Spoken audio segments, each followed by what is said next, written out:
Hello friends, myself Mayank Srivastava from Ambalka Institute of Management and Technology, which is affiliated with doctor APJ Abdul Kalam technical university. आज का friends हमारा topic है mechanical engineering subject का non destructive testing methods. There several types of methods, कौन कौन से methods आप नॉन डिस्ट्रक्टिव टेस्टिंग में यूज करते हैं। ठीक है, there are 6 most common NDT method. 6 important NDT methods होते हैं जो कि आप यूज करते हैं किसी भी इंजीनियरिंग फील्ड में मटेरियल की टेस्टिंग के लिए। तो सबसे पहला होता है विजुअल मेथड, सेकंड होता है आपका लिक्विड पेनिट्रेंट मेथड, थर्ड वन होता है आपका मैग्नेटिक मेथड, फोर्थ वन होता है अल्ट्रासोनिक, फिफ्थ होता है एडी करंट और सिक्स वन होता है आपका एक्स-रेज। तो ये सारे मेथड्स होते हैं जिनके हेल्प से आप क्या करते हैं, मटेरियल को बिना हार्म पहुंचाए बहुत ही इजीली वे से आप उसको टेस्ट करते हैं। उसमें जो भी प्रॉब्लम, जो भी इश्यूज आते हैं उनको रेक्टिफाई करते हैं और उसके बाद उसमें अपने नए कैलकुलेशन ऐड करके और उसमें मॉडिफिकेशन करते हैं और तब जा करके आपका एक प्रोडक्ट डेवलप होता है। तो बेसिकली एनडीटी मेथड क्यों यूज करते हैं ये आपको पहले भी बता चुके हैं। एनडीटी मेथड इसलिए यूज होता है कि मटेरियल को हार्म ना पहुंचे और बहुत आसानी से उसका डेवलपमेंट हो जाए। और जो और भी इम्पोर्टेंट टर्म होता है कि आपका मास प्रोडक्शन आसानी से हो सके, इजीली मास प्रोडक्शन हो सके। ठीक है, तो फर्स्ट इसमें आते हैं विजुअलाइजेशन में क्या होता है। विजुअल जो होता है, जैसा आपको डायग्राम में दिख रहा है कि एक रिसर्चर हैं, वो क्या कर रहे हैं, आपका इम्पेलर है आपका, उसमें आपके क्रैक्स को देखना है। तो अगर माइन्यूट सरफेस पे क्रैक है तो आप क्या करते हैं, मैग्नीफायर ग्लास के थ्रू उसको चेक कर सकते हैं, उसको देख सकते हैं जैसा कि वो कर रहे हैं। The most basic and common inspection method होता है ये, सबसे बेसिक मेथड होता है जिसमें आपको केवल देख करके चेक करना होता है। अगर फिजिबिलिटी है तो उस केस में आप मैग्नीफायर ग्लास का यूज कर सकते हैं, मिरर्स का यूज कर सकते हैं, या उसे फाइबर स्कोप भी कहा जाता है, या उसे बोर्स स्कोप भी कहा जाता है। ठीक है, जिसकी हेल्प से आप इसमें इंस्पेक्ट करते हैं। फिर क्या आता है आपका इंस्पेक्शन करना होता है। देखिए क्या होता है, अब अगर कहीं मान लीजिए रेल रोड है या टैंक्स है या कोई भी सीवर लाइंस हैं या कोई भी हेजार्डियस चीज़ है जहाँ पर इंस्पेक्शन करना बहुत ही प्रॉब्लम होता है, तो उस जगह पे आप पोर्टेबल वीडियो इंस्पेक्शन करते हैं। पोर्टेबल वीडियो इंस्पेक्शन यूनिट, जैसे आप डायग्राम में देख रहे हैं कि एक पर्सन है जो कि पोर्टेबल वीडियो इंस्पेक्शन यूनिट लिया हुआ है। अब इसको जहाँ पे भी इंस्पेक्शन कराना होता है, जैसे कोई भी वेसल्स हो गया या लार्ज टैंक हो गया जिसमें आदमी के जाने की संभावना या उसमें चेक करने के लिए प्रॉब्लम क्रिएट होगा या वो हेजार्डियस होगा, तो ये इसमें ये शो कर रहा है कि आप इस लंबे से रॉड में जो आगे कैमरा लगा हुआ है, मैग्नीफायर ग्लास भी होगा इसमें, इससे इसको चेक कर सकते हैं बहुत ही आसानी से। सीवियर लाइंस हैं जहाँ पर अगर मान लीजिए आप देखिए एक्सीडेंट हो जाते हैं, लोग उसमें अपने जान को भी गंवा देते हैं, तो उन सब चीज़ों से बचने के लिए ये बेसिक मेथड्स हैं जो कि सबसे बेसिक होता है। एनडीटी का, नॉन डिस्ट्रक्टिव टेस्टिंग का सबसे बेसिक मेथड होता है जिसमें आप इस चीज़ का यूज करते हैं। फिर उसके बाद एक और एग्जांपल है आपका robotic crawlers permits observation of a person in a hazardous और टाइट एरियाज़। हेजार्डियस या टाइट एरियाज़ में आपका ये रोबोटिक्स क्रॉलर्स यूज करते हैं। ये मैन मेड ही होता है, इसमें ये पूरे सेंसर्स के साथ लगा हुआ होता है, इसमें काफ़ी सेंसर्स होते हैं। और यूज कहाँ करते हैं, जो कि बहुत ही डेंजरियस जगह होती हैं या टाइट एरिया जहाँ पर आदमी के पहुँचना बहुत मुश्किल होता है, जहाँ पर छोटी जगह पे हो या बहुत हायर टेम्परेचर हो। अगर मान लीजिए फॉर एग्जांपल आज की डेट में अगर पावर प्लांट का एक एग्जांपल लेते हैं, तो अगर कहीं पर भी आपका मान लीजिए पावर प्लांट का बेड है, उसमें कहीं पे भी कोई भी इशू आ गया या लीकेज हो गया, तो क्या होता था, पहले क्या होता था, उसमें वेल्डिंग के लिए उसको ठंडा करना पड़ता था, शट डाउन करना पड़ता था। शट डाउन करने के बाद फिर उसमें आपका 24 घंटे बाद आदमी उसमें जाता था और उसके बाद उसकी वेल्डिंग करता था। तो वो बहुत ही टाइम कंज्यूमेबल प्रोसेस होता था और प्रॉब्लम क्रिएट होती थी। तो इस तरह की जितने भी डेंजरियस जगह होती हैं वहाँ पर अगर काम लेना होता है तो हम ये रोबोटिक आर्म्स का भी यूज करते हैं, या रोबोटिक क्रवलर्स भी बोलते हैं इनको, इनका यूज करते हैं जो टाइट एरियाज़ में यूज हो, या पाइपलाइन ऐसी हो जो छोटी हैं काफ़ी ज़्यादा, वहाँ पर मान लीजिए आपका ये रॉड नहीं जा पा रहा है या पोर्टेबल वीडियो इंस्पेक्टर यूनिट नहीं आ जा पा रहा है, तो छोटा सा रोबोट बनाया और उसमें सारे सेंसर्स लगाए। टच एंड प्रॉक्सिमिटी सेंसर्स होता है कि कोई भी चीज़ कितनी दूरी पे है, रेंज सेंसर्स होते हैं, तो ये सारे सेंसर्स इसमें लगा करके और इसको जो है मूव कराते हैं और उसके बाद जहाँ पर भी प्रॉब्लम क्रिएट होता है ये आपको इंडिकेट कर देगा और आपको पता चल जाएगा किस एरिया में फेल्योर के चांसेस हैं। तो ये जो पहले का जो टर्म था, तो उस समय क्या होता था, आदमी हाथ से देख करके विजुलाइज करता था था। अब ये नए नए प्रोसेस आ गए हैं आज के अपडेटेड एरा में, और आप इन सब इक्विपमेंट्स के यूज से आसानी से जान सकते हैं कि कहाँ पर फेल्योर के चांसेस हैं मटेरियल में और कहाँ पर आप उसको रेक्टिफाई कर सकते हैं। तो ये बहुत ही ईजियर और सिंपलर मेथड होता है इंस्पेक्शन का, जो कि आपका विजुअल इंस्पेक्शन कहलाता है। ये भी बहुत इंपॉर्टेंट टर्म होता है आपका लिक्विड पेनिट्रेंट इंस्पेक्शन। लिक्विड पेनिट्रेंट से क्या मतलब, वर्ड से आप क्या समझ रहे हैं? लिक्विड पेनिट्रेंट मतलब कि कोई भी स्पेसिमेन को एक लिक्विड में पेनिट्रेट करा जाए। पेनिट्रेट मतलब डाला जाए, जैसा आपको डायग्राम में दिखाया जा रहा है कि ये आपका मान लिया टरबाइन का कोई भी पार्ट्स है, आपको इसको इसमें टेस्ट करना है। मान लिया टरबाइन ब्लेड है, वो कहीं पर भी इंटरनल क्रैक आ रहा है और आपको पता नहीं है, या सरफेस पे कहीं भी इशूज़ आ रहे हैं, तो उस केस में आप क्या करते हैं, उसको एक लिक्विड में पेनिट्रेट करते हैं। पेनिट्रेट करके मतलब उसमें थोड़ी देर के लिए डुबाते हैं। वो केमिकल होता है आपका, जो कि लिखा हुआ है liquid with high surface wetting characteristics. Liquid की एक कैरेक्टरिस्टिक्स होती है कि सरफेस को गीला कर देता है। Liquid with high surface wetting characteristics is applied to the surface of the part and allowed time to seep into surface breaking defects. मतलब कि कोई भी मटेरियल को जिसको टेस्ट करना है, स्पेसिमेन को एक लिक्विड में पेनिट्रेट करा गया और उसको प्रॉपर टाइम दिया गया पेनिट्रेशन का, कि वो उसको सोक कर ले, उसमें सीप आउट हो जाए, उसमें सोक आउट हो जाए प्रॉपर, और उससे क्या हो जाए, जितना भी जो भी ब्रेकिंग पे जो भी डिफेक्ट्स हैं वो उसके अंदर आपका लिक्विड पेनिट्रेट हो जाए, प्रॉपर चला जाए। उसके बाद क्या होता है इसमें, the extra liquid is remove from the surface of the part. उसके बाद क्या होता है, जो एक्स्ट्रा लिक्विड है सरफेस पार्ट से, उसको हम क्या करते हैं, रिमूव कर देते हैं, हटा दिया जाता है। फिर नेक्स्ट क्या होता है, a developer is applied to pull a trapped penetrant out.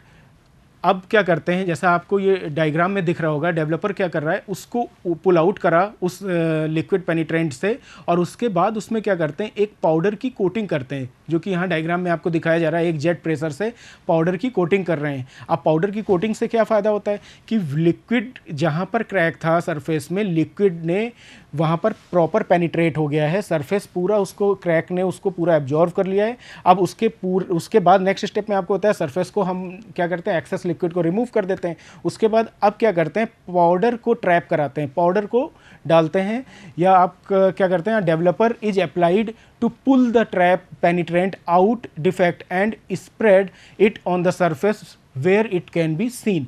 मतलब कि पाउडर डालने से क्या होता है कि जब आप इसमें पाउडर डालेंगे तो जो भी लिक्विड अंदर पेनिट्रेट हो गया है वो पाउडर को भी एब्जॉर्व करेगा। जैसे ही वो पाउडर को एब्जॉर्व करेगा तो वो डिफ्लेक्ट होने लगेगा, आपको दिखना शुरू हो जाएगा कि कहाँ पर क्रैक है, क्योंकि लिक्विड से उतना प्रॉपर आपको समझ में नहीं आएगा। फिर उसके बाद क्या होता है इसमें, फिर नेक्स्ट स्टेप आपने इतना करा, अब फिर वही फर्स्ट स्टेप आ गया, इसको लिक्विड आ गया, लेकिन अब इसको पेनिट्रेट भी हो गया, उसके बाद पाउडर कोटिंग भी हो गई। अब क्या काम है, विजुअल इंस्पेक्शन, आपको उसको देखना है। उसके लिए क्या करते हैं आप, विजुअल इंस्पेक्शन के लिए अल्ट्रा वायलेट रेज का यूज करते हैं, यूवी रेज का यूज करते हैं। उससे क्या होता है, जहाँ पे भी क्रैक में वो पाउडर है वो आपका ब्लिंक करने लगता है। जैसे आपका ये इसमें दिखाया गया है डायग्राम में, ये पर्पल कलर का जो दिख रहा है ये आपका पार्ट है, और यहाँ पर ये आपका क्रैक है। अब इसमें क्या करा, इसको आपने सबसे पहले पेनिट्रेट करा, पेनिट्रेट के बाद पाउडर कोटिंग करी, पाउडर कोटिंग के बाद इसमें आपने यूवी लाइट या रेज इसमें इसके थ्रू पास करा। जैसे ही यूवी रेज पास करेंगे तो क्या होगा, स्प्रिंकल करेगा, ये ऐसे चमकेगा, ये जो इस डायग्राम में दिखाया गया स्प्रिंकल करेगा, तो आपको आसानी से पता चल जाएगा कि कहाँ पर फेल्योर है। तो वही आगे इसमें है कि visual inspection is the final step of this process. Visual inspection क्या होता है, इसका इस प्रोसेस का लिक्विड पेनिट्रेंट इंस्पेक्शन का फाइनल प्रोसेस होता है।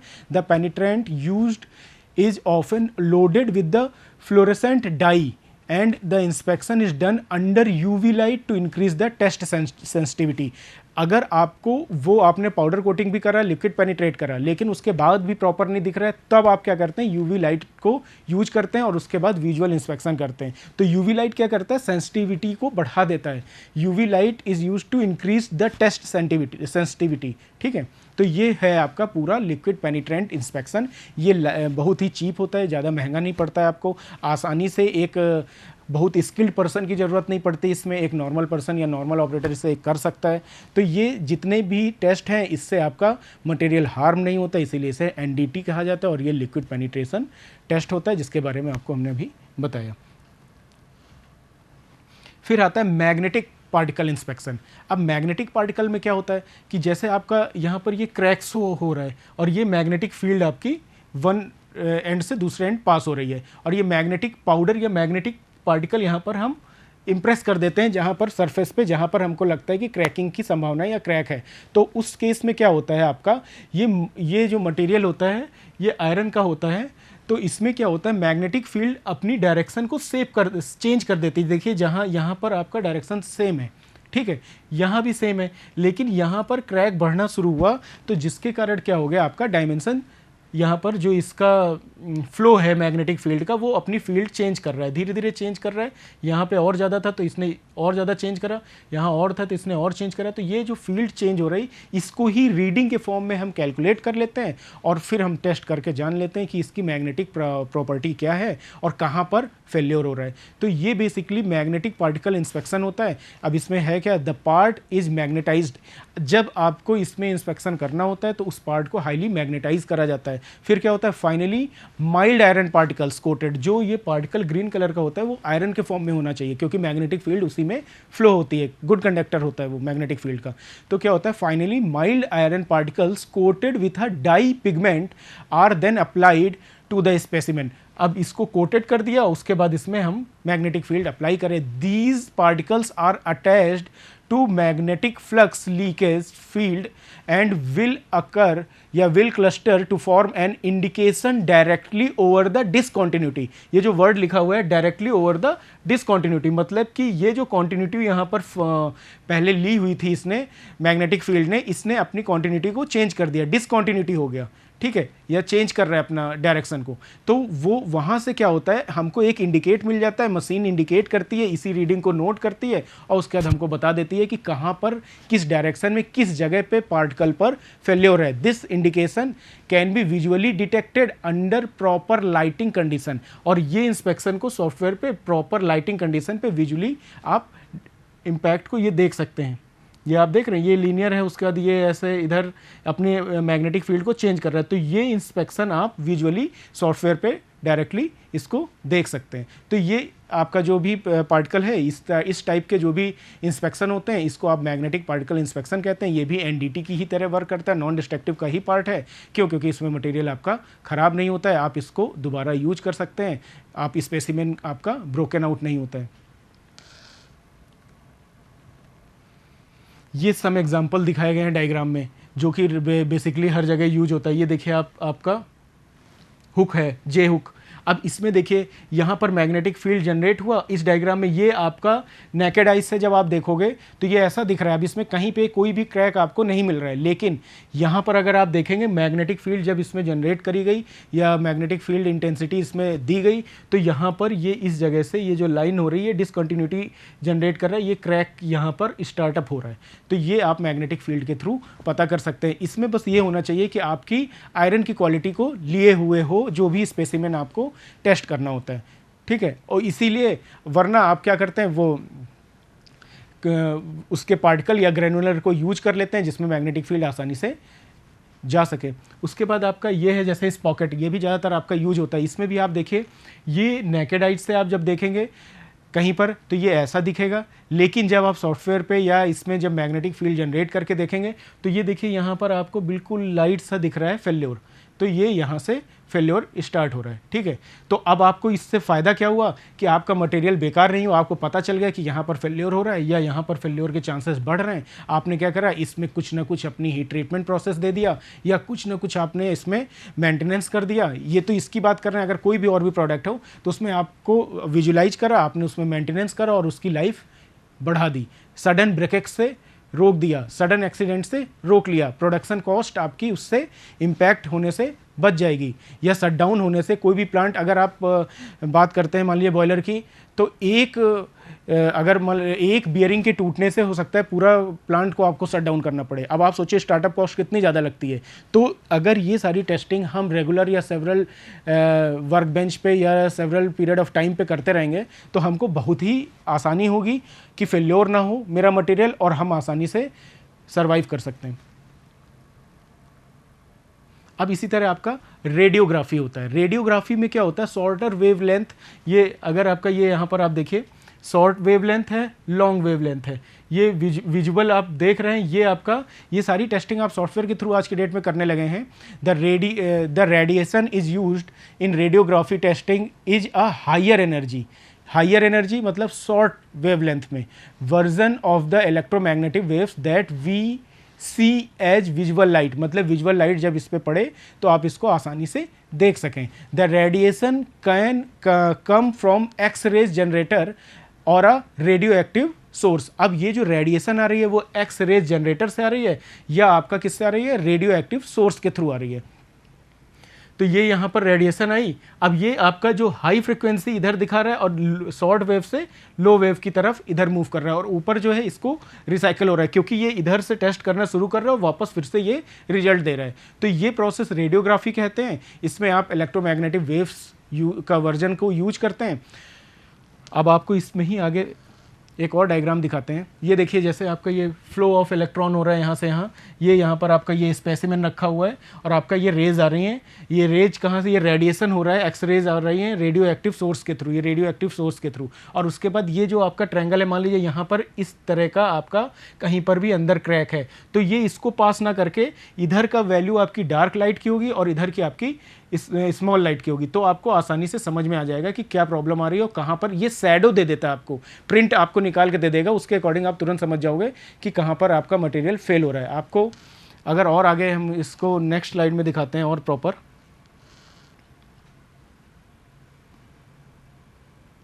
ये है आपका फिल्म रेडियोग्राफी।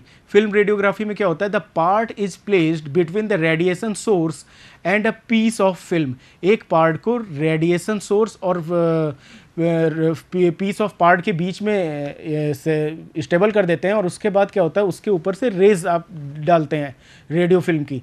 तो उसमें क्या होता है, अगर जो थिकर सरफेस होगा, आपको यहाँ पे समझा देता हूँ मैं कि ये जो है आपका, मान लीजिए रेज आ रही हैं, ये आपका वर्कपीस है पूरा, जो डार्क ग्रे कलर का शो हो रहा है ये आपका वर्कपीस है।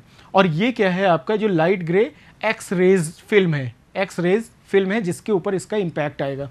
ठीक, अब क्या हुआ, यहाँ पर आपकी रेज आई, अब यहाँ पर बीच में अंदर, आउटर सरफेस पे नहीं है, इनर सरफेस पे अंदर कहीं पर ये आपका एक क्रैक जनरेट हुआ। अब अगर इसको आपको समझना है या देखना है कि ये क्रैक कहाँ पे है, कैसे, तो आपको विजुअल आइज से नहीं पता चलेगा, इंटरनल स्ट्रेसेस है या सॉरी इंटरनल क्रैक्स है।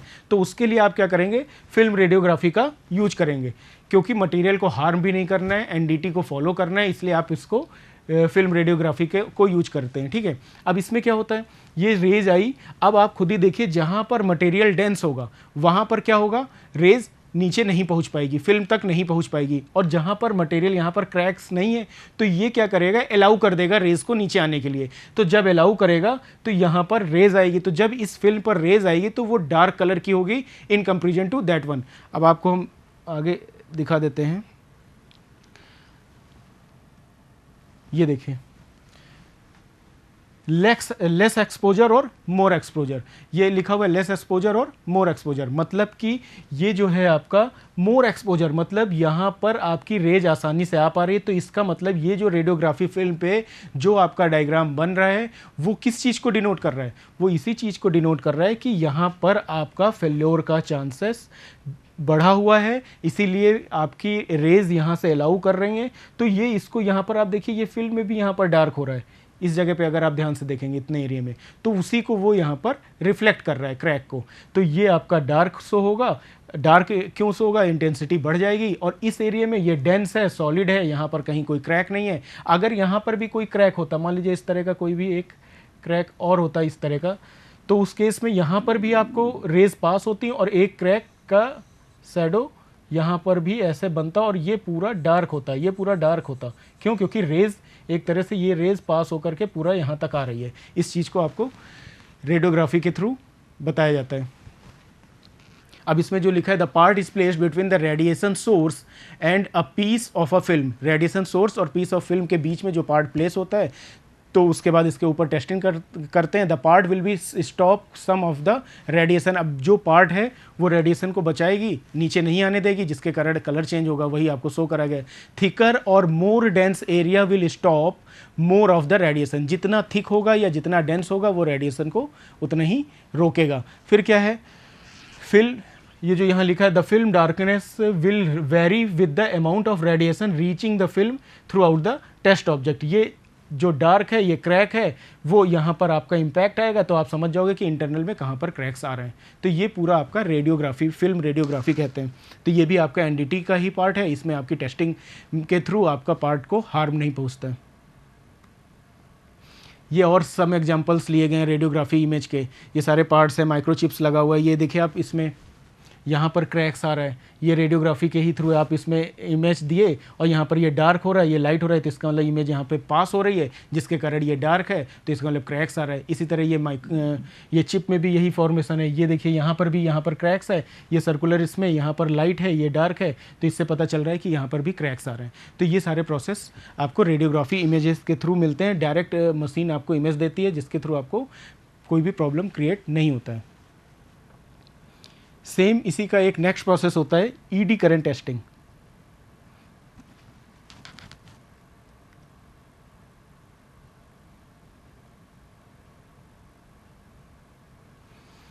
ये आपका एडी करंट प्रोसेस होता है। इसमें क्या होता है, कंडक्टिव मटेरियल जो भी प्रोसेस होना चाहिए, जिस मटेरियल पे टेस्ट करना होता है वो मटेरियल आपकी कंडक्टिविटी, हाई कंडक्टिविटी का होना चाहिए। अब मैग्नेटिक फील्ड जनरेट करते हैं और उसके बाद यहाँ पर ये मैग्नेटिक फील्ड जनरेट हुई और उसके बाद यहाँ पर ये प्रोसेस ईडी करंट आपका यहाँ पर है। और इसके बाद क्या होता है, जहाँ पर ब्रेकेज होगा या जो भी होगा, इसकी रीडिंग ये ऑटोमेटिक, इस पर जब करंट आता है तो ये इसकी रीडिंग को फ्लैक्चुएट करके वहाँ पर शो कर देता है और इमेज पे सेम वही जैसे इससे पहले वाले प्रोसेस में था वहाँ पर आपको डिप्लीट करा देता है कि कहाँ पर क्रैकिंग होगी, किस जगह पे मटेरियल फेल होगा। तो इसे आप एडी करंट टेस्टिंग कहते हैं।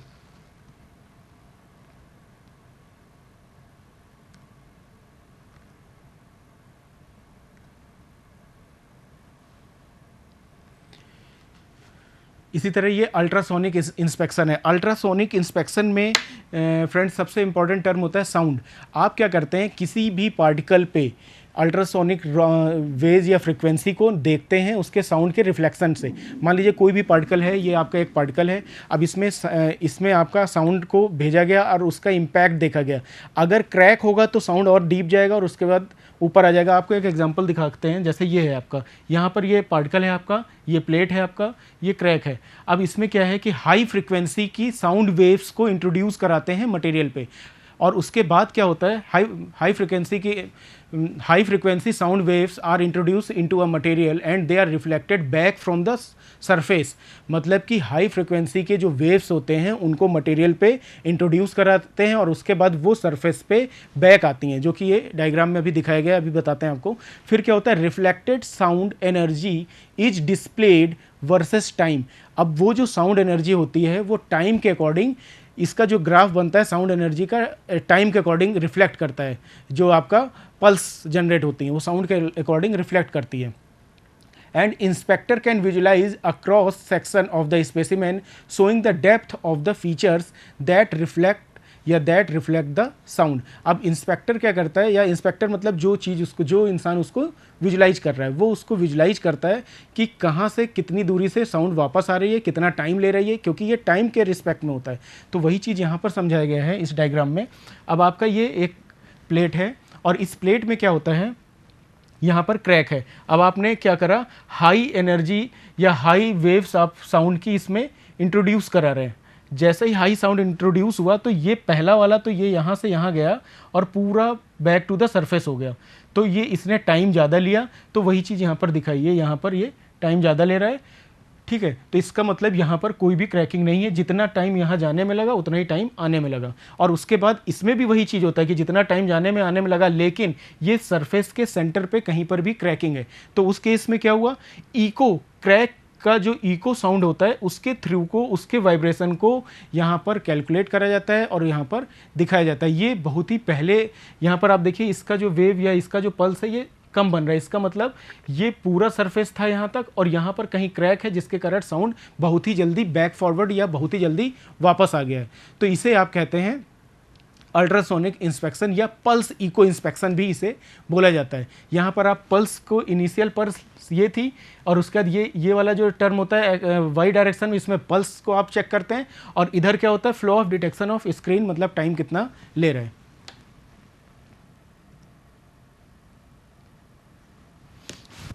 ये अल्ट्रासोनिक इमेजेस दिखाई गई हैं। High resolution image can be produce by plotting signal strength और time to flight using a computer control scanning system. Computer control scanning system, ये देखिए यहाँ कंप्यूटर कंट्रोल स्कैनिंग सिस्टम के थ्रू स्कैन कराते हैं, चेक करते हैं कितना पल्सेस जनरेट हो रहा है। अगर पल्स जल्दी वापस आ रही है या कम लेंथ तय कर रही, इसका मतलब कहीं सेंटर पे आपका फेल्योर है, या अगर और कम तय कर रही तो इसका मतलब कहीं सरफेस पे ही है, और अगर तय नहीं कर रही या वापस जनरेट होकर के जल्दी नहीं आ रही है, टाइम ले रही है, इसका मतलब आपका मटेरियल बिल्कुल सेफ़ है, उसमें कहीं पे भी कोई भी फेल्योर के चांसेस नहीं है।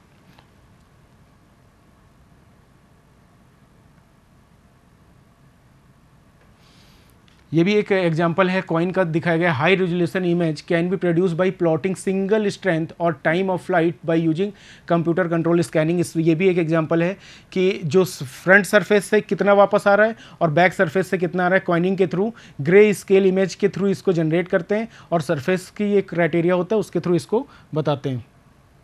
ये देखिए इसमें आपको समझाया गया है, इसमें दिखाया गया है कि grey scale image produced using sound reflected from back surface of the coin. Back surface से कितना साउंड रिफ्लेक्ट होकर के आ रहा है, कितना टाइम ले रहा है, उससे आप इसको ग्रे स्केल में, इसको ग्रे स्केल क्यों कहा जाता है, क्योंकि ये ग्रे स्केल के थ्रू ही होता है, ये अल्ट्रासोनिक इमेज जो जनरेट होती है ग्रे कलर का ही शो ऑफ होता है। तो तो हमने आज आपको जो जो चीज़ें बताई एक बार हम आपको फिर से उसको रिपीट कर दे रहे हैं कि हमारा एनडीटी के कितने टाइप्स होते हैं, कौन कौन से टाइप्स उसमें आते हैं और उसको कैसे करा जाता है। तो उसमें सबसे पहले होता है आपका विजुलाइजेशन। वन बाय वन आपको रिपीट कर रहे हैं।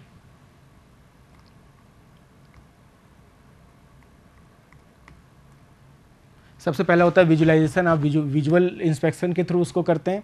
उसके बाद आपका आता है विजुअल इंस्पेक्शन में हमने आपको बताया था 3 टाइप्स के आजकल अरेंजमेंट आ गए हैं जिसके थ्रू आप अपडेटेड टेक्नोलॉजी यूज करते हैं, जिसमें आपका मैग्नीफायर ग्लास आ चुके हैं जो कि आप देख रहे हैं, उसके थ्रू आप करा जा रहा है। उसके बाद आपका स्टोरेज टैंक या बहुत ही कॉम्प्लेक्स जगह है जहाँ पर प्रॉब्लम आती हैं, वहाँ पर अगर कहीं पर भी हैजार्डियस जगह है वहाँ पर अगर करना है, जहाँ पर इंसान आसानी से जाने में मुश्किल पैदा होती है या उसको हार्म पहुँच सकता है, तो वहाँ पर आप यूज करते हैं। तो उसे आप पोर्टेबल वीडियो इंस्पेक्शन मशीन कहते हैं, यूनिट जो आपको डायग्राम में दिखाया गया। उसके बाद रोबोटिक्स आर्म या रोबोटिक्स क्रॉलर्स यूज करते हैं, इनके जहाँ पर आपका प्रॉब्लम क्रिएट होता है वहाँ पर आप ये रोबोटिक्स क्रॉलर्स यूज कर सकते हैं, क्योंकि इन पे इम्पैक्ट नहीं आता है in comparison to human body.